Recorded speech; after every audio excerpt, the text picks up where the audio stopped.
नमस्कार दोस्तों। आजकल जो ज़माना हो गया वो हो गया लोन का। पहले हम लोग उसको कर्ज कहते थे, तो कर्ज एक तरह से कह सकते हैं कि बर्डन लगता था। लोन आजकल एक शौक सा बन गया। कोई भी सामान खरीदना हो, जहाँ भी जाएँगे, आपको वहाँ पे ईएमआई का ऑप्शन देता है। चलिए आप अभी सामान तो ले लीजिए, पर आप पैसे अगले महीने से दें। हमें सहूलियत लगता है, इसीलिए लॉन्ग टर्म बन गया। और लॉन हमारे लिए धीरे धीरे एक दिमक सी लगती हुई हमारी इनकम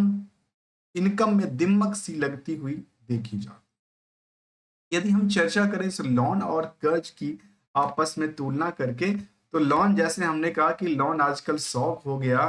तो जहां जहां भी जाएं आपको लॉन और ईएमआई की सुविधा प्रोवाइड करती है, तो कर्ज को लेकर के एक बड़ी सी बोझ लगती है, बर्डन लगती है, टेंशन।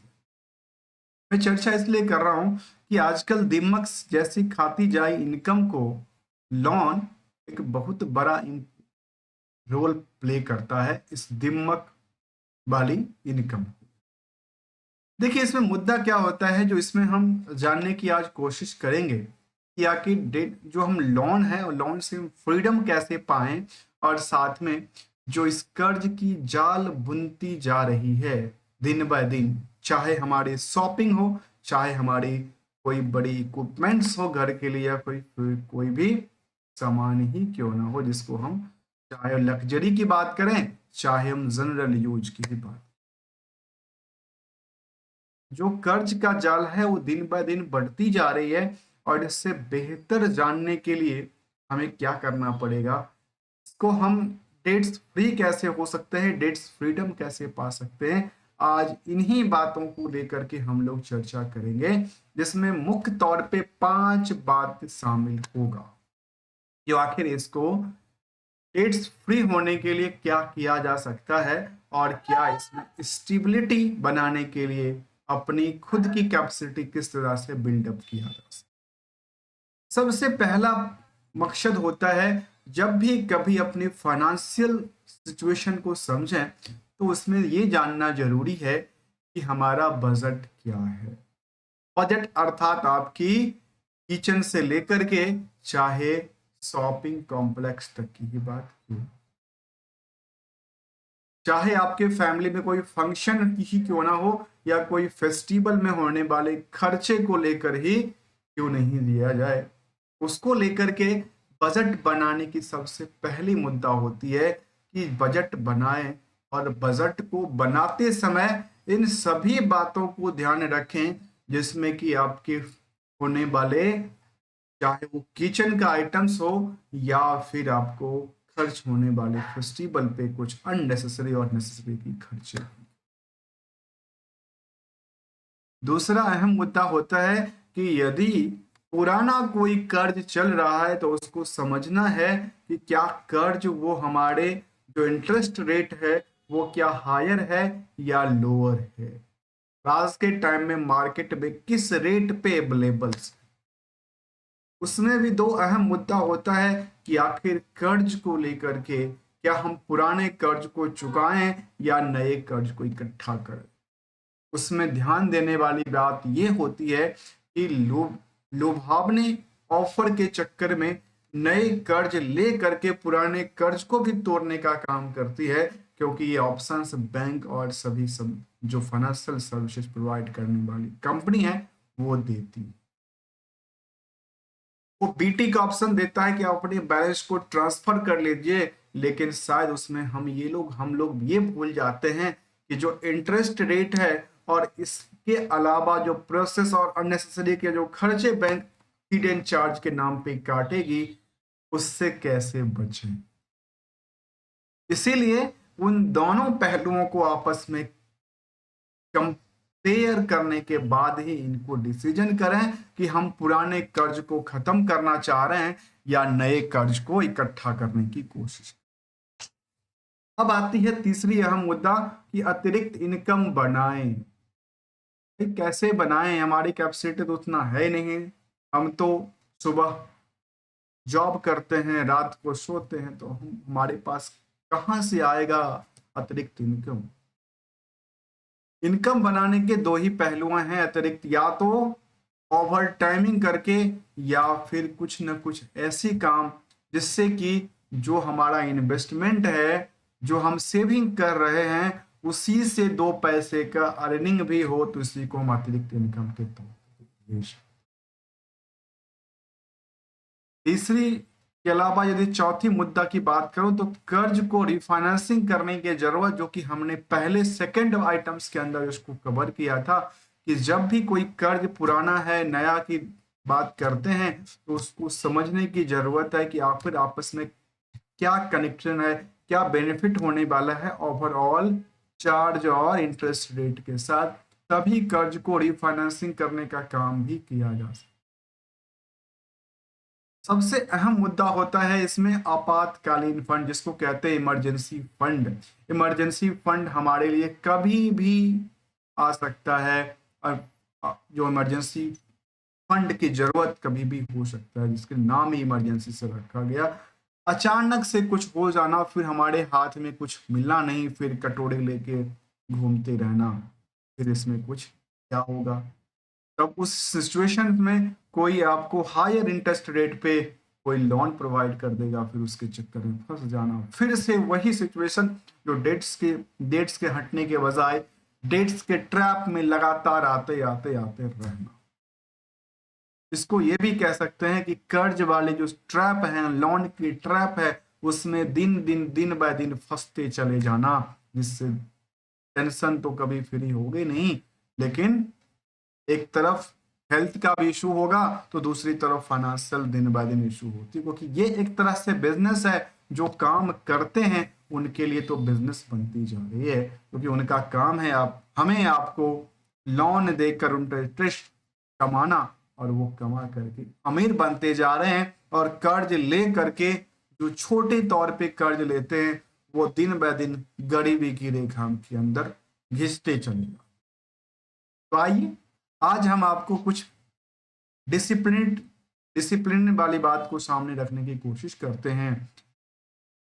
हम आपको कुछ सिखाने की बात शामिल बिल्कुल नहीं करते हैं, इसको हम किस तरह से समझें वो बात को आपके सामने लेने की।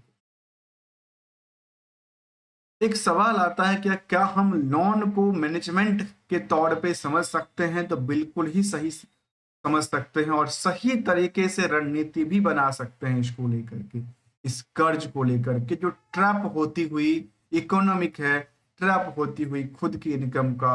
पर दिमक लगती हुई कर्ज का वो बोझ बनती है। इसमें कर्ज की, यदि हम कर्ज से मुक्ति की बात करें, तो वित्तीय सलाहकार जो आपकी फाइनेंशियल एडवाइजर होगा, उनसे हम लोग एक्चुअली क्या होता है जब उनसे कनेक्ट नहीं करते हैं, हमें तो साल भर एक बार आईटीआर फाइल करवाना होता है, यदि आपकी कोई कारोबार है तो जीएसटी हो, या फिर कंपनी के लिए ऑडिट करेगा। हम उनसे ये बात को नहीं समझने की कोशिश करते हैं कि हमारा बजट इस तरह से है, तो हम अपने बजट के मुताबिक अपने फाइनेंस को बिल्डअप कैसे करें। हमने एक बार डेटा दिया और वो उन्होंने हमें डेटा बना के दे दिया, जो आपका ये डेटा रहा, हम उनके उन डेटा के बेसिस पे कोई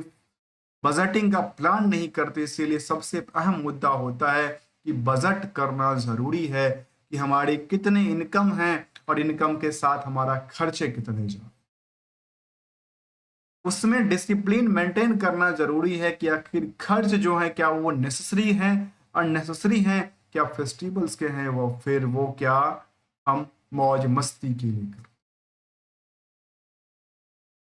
यदि हम चर्चा करें इस बोझ को छुटकारा पाने के लिए, तो सबसे अहम मुद्दा है कि इसमें जो फाइनेंशियल एडवाइजर होते हैं उनसे जरूर बनाएं, उनसे बजटिंग बनाएं, और उस बजटिंग के बेसिस पे अपने उस अनुकूल को डिसिप्लिन में रखते हुए काम करें, तो शायद सदुपयोगी भी होगा, और जो कर्ज की दबे तले जो सिचुएशंस हैं, वो आगे निकलने के लिए सहायक भी बने। यदि हम चर्चा करें तो बजट बनाने को लेकर के, जहां पे खर्चा पे लगाम लगाने की जरूरत पड़ती है, जिसमें मासिक खर्चा होगा, कुछ खर्चे ऐसे होते हैं जिसमें क्वार्टरली होगा, कुछ खर्चे अननेसेसरी के होंगे, कुछ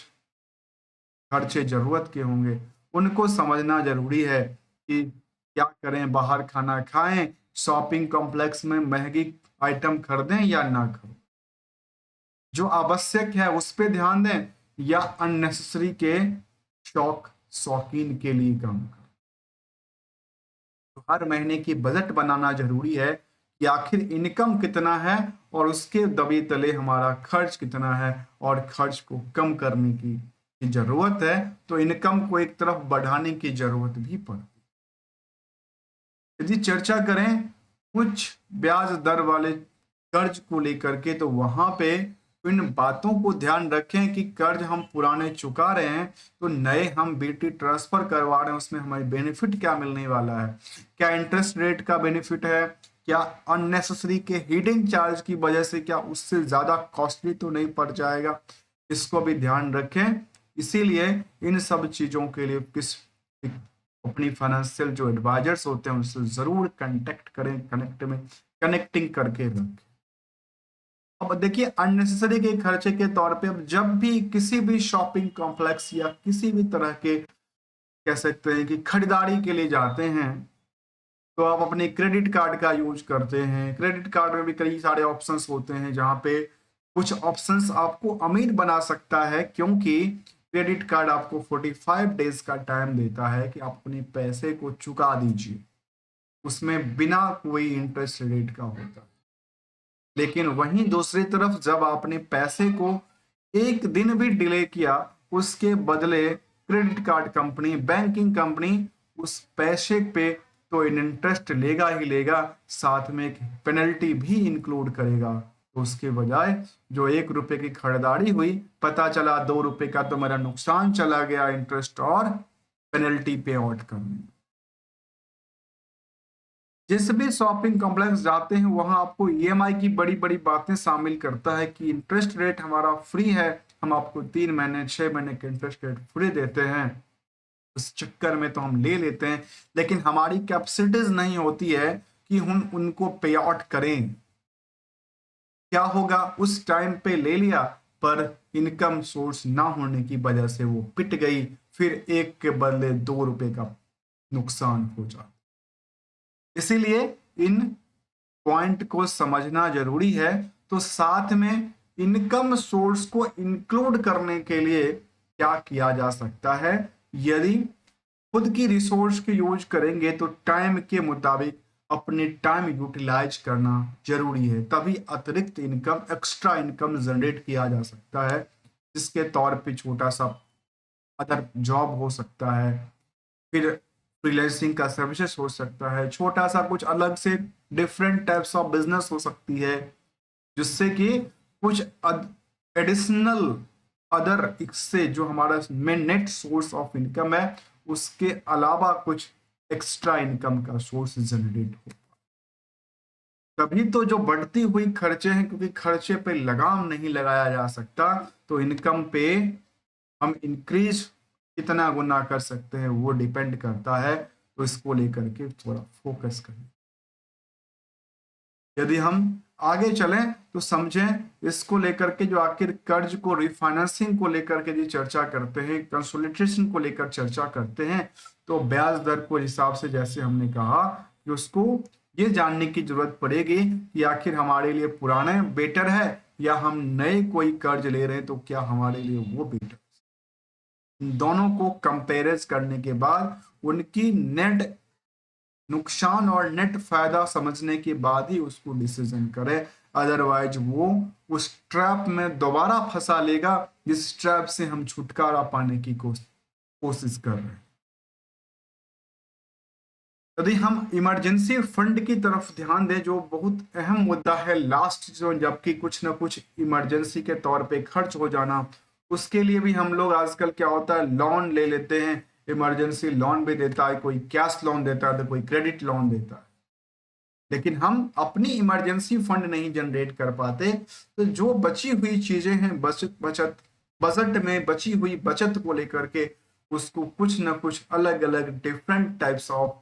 फंड में इंक्लूड करना, इन्वेस्ट करना चाहिए, तभी वो आप इमरजेंसी फंड में भी काम आएगा और तभी अदर सोर्स ऑफ इनकम भी जनरेट हो पाएगा। इसीलिए सबसे अहम मुद्दा है कि बजट बनाएं और बजट के पीछे उसमें अननेसेसरी और नेसेसरी चीजों पे बिल्कुल फोकस करें, तभी हम इस लोन की बढ़ती हुई जाल से छुटकारा पा सकते हैं और एक अच्छे फाइनेंस की तरफ, एक अच्छी ग्रोथ लेवल की तरफ हम जा सकते हैं। मिलेंगे कुछ नई पॉइंट के साथ, तब तक के लिए thanks for the joining us दोस्त।